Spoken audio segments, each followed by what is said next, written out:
In life, we get one great opponent. An opponent that seems impossible to beat. No matter how hard we try, we get knocked down. Again. And again. And again. Really? Yes, really. I'm narrating here. Do you mind? Fine. Now, where was I? Oh, yeah. And again. But the truth is, if you can wait it out long enough, you can win. That is, if you know what tricks to use.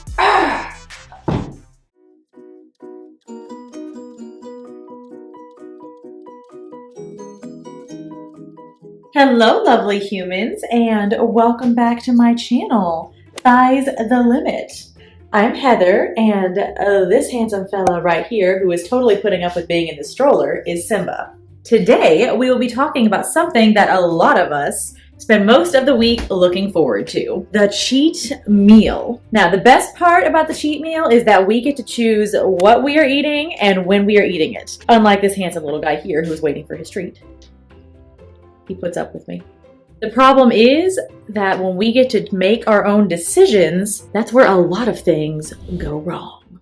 There's a ton of times where a person's cheat meal ends up being something random. They're at a restaurant with friends, they're like, okay, I've been eating decently all week, but ooh, hey, this thing on the menu looks fabulous. Let's make that the cheat meal. If that's you, here's where you messed up. Your cheat meal should be something that you planned out in advance. Because if you don't take the time to plan out what you want, how much of it you want, and when you're gonna have it, you can wreck your progress for the week. Things are ruined, it's all ruined! Whenever something catches your eye, that's your impulse talking. Like, ooh, buy me, I'm delicious.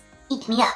That's not you being in control. That's being run by your own impulses. What you should be able to be in control of is choosing your own food, as well as choosing to subscribe down below. Don't forget that, of course. It's a lot harder to make good decisions when you're out with your friends or when something just comes up out of the blue that seems fabulous. If you plan ahead and you're like, hey, I know that this place serves like the best enchiladas in all of the United States and I must eat there and that's what I want to make my cheat meal, but you took the time to plan it out, you know that not only is it worth it, but you have a general idea, hopefully, depending on the menu, of what the calorie count is and how that's gonna affect your diet for the entire week. Take a second, take a step back and be like, is this what I actually want? Which brings me to my second point. If you are out with your friends or out somewhere Delicious. and temptation strikes, rather than just being like, okay, I'll have my one not so healthy meal for the week right now and I'll just eat good for the rest of the week.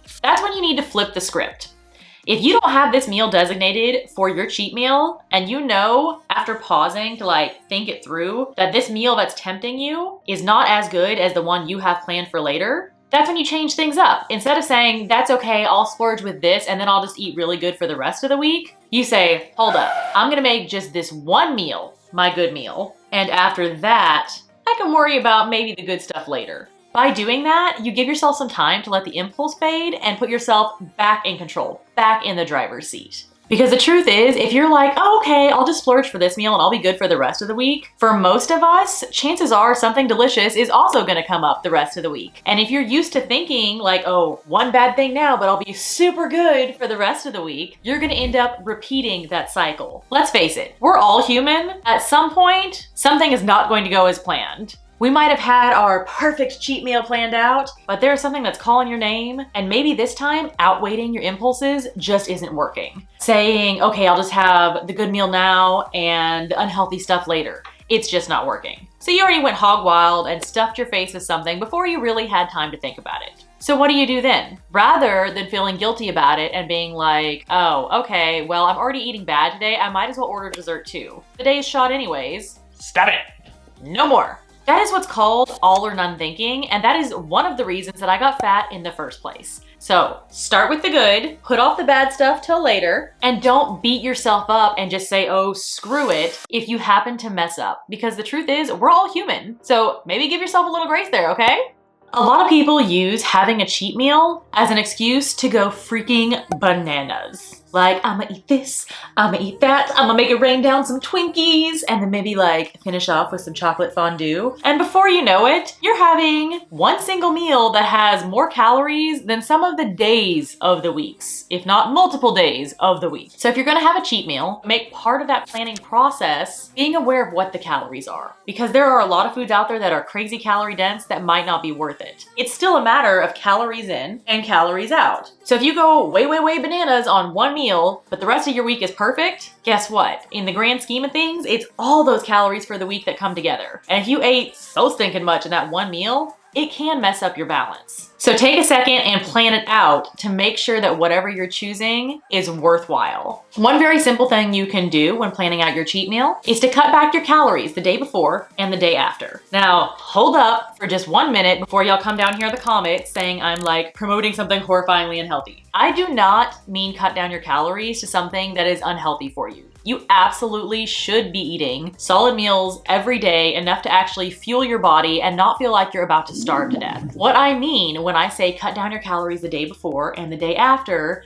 is to make some small changes. If you were originally gonna have some tea the day before, maybe either make it unsweetened tea or switch it to water. You can switch out some of your carb-heavy foods for something that's a little heavier in vegetables, which are way lower in calories. Take time to plan out your meals, be intentional, and know where you can cut your calories back, where it's actually healthy to do so, and it leaves you with a lot more freedom in that cheat meal that you're having the next day. Now I know that it seems like everybody and their freaking mother is out there having the world's most glorious cheat day on the regular. But the truth is, that doesn't work for everybody, and I'm one of them. For me, what works a lot better is to eat whatever I want within reason, in moderate sized portions. If I want dessert or I want something that's pretty rich and carb heavy, let's think pasta, I can have the pasta whenever I want. I don't have to take the time to stop and plan it out. What I do have to do, because we're not just trying to go wild, is take a second and look at what I'm having. Did I have pasta yesterday? Am I having pasta tomorrow? Am I having pasta in a bowl that's like the size of my face? Or did I get, say, like a ramekin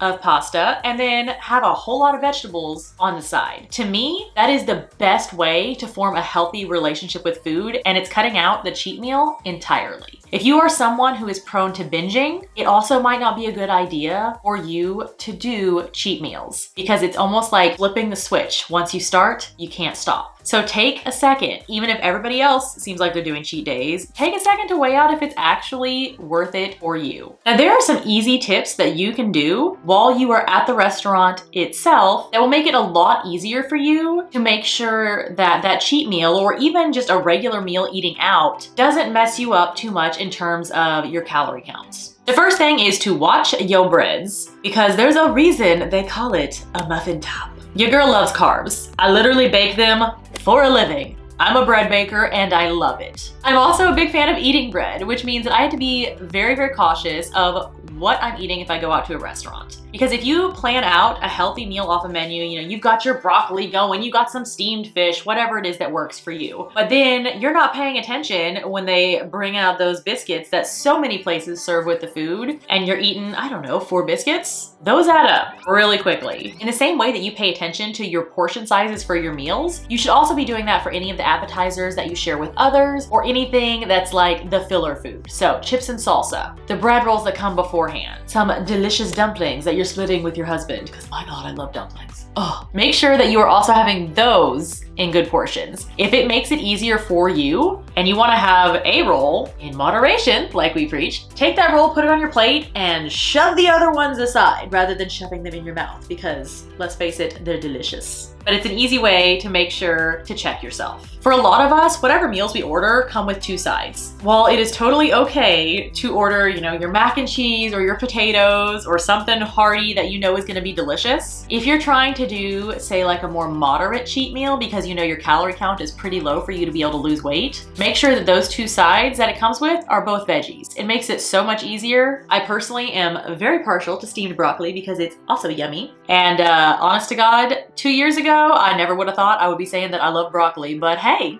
change is possible for everybody, thank God. The thing that has helped me the most when it comes to eating out or having a cheat meal is to order whatever food I'm going for and ask the waiter if they wouldn't mind bringing me a to-go box when they bring me the food. And right away, I split it in the middle, I put it in a box for later. Serving sizes in the United States are insane, and they have grown more and more over the years to the point where whatever we're being served in a restaurant tends to be 2 to 3 servings rather than one basic dinner. So if you're just trying to enjoy yourself and eat it in moderation, that's how you do it. You split it, you take temptation away, it's already in the box, out of sight, out of mind, if you'll forgive the cliche. That is definitely one of the things that has helped me the most since starting to try to get healthy, because I love eating out. I love food and I love enjoying every bit of what I eat. If I can take half of it home, that just means that I get 2 awesome meals of what I ate instead of just 1, but the calories are a lot more spaced out and I don't feel sick after eating because I ate so much. The whole point to getting healthy is finding out what works for you. Whether that means having a cheat meal that is efficient enough that it doesn't mess up your diet, or whether that means eating whatever you want, whenever you want, within moderation, it's completely okay that it's different. What works for me might not work for you, but I really want to give you guys all of the options that I know of so you can weigh them for yourselves and decide what works best. You should really make sure to click on one of these videos right over here because I've got tons and tons of tips for you. Bye bye.